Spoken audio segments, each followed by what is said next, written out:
మహేష్ బాబు అలాగే ఎన్టీఆర్ కి రోషము పౌరుషం లేదా సనాతన ధర్మాన్ని కాపాడడానికి మీరంతా ఏమైపోయారు అంటూ మండిపడుతున్నారట Pawan Kalyan. Pawan Kalyan AP deputy CM గా ఉండి బాధ్యతలు చేపడుతూ మరి సనాతన ధర్మం కోసం పోరాడుతున్నటువంటి సంగతి తెలిసిందే.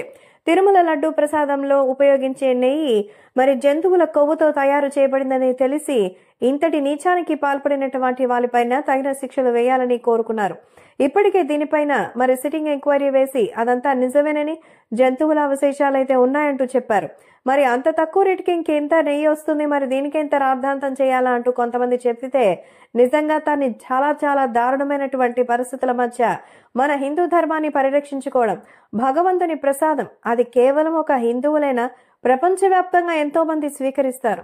వైదిక బ్రాహ్మణులు అలాగే ఇంకా వేగన్స్ ఇలా ఒకరేంటి భాష జాతి భేదం లేకుండా వయసు తారతమ్యం లేకుండా తింటారు. మరి అలాంటి మహాప్రసాదాన్ని ఇంతటి నీచంగా చేస్తున్నటువంటి వాళ్ళ పట్ల మాట్లాడాల్సిన అవసరం ఎంతైనా ఉందని మన పవన్ కళ్యాణ్ పిలుపునిచ్చారు.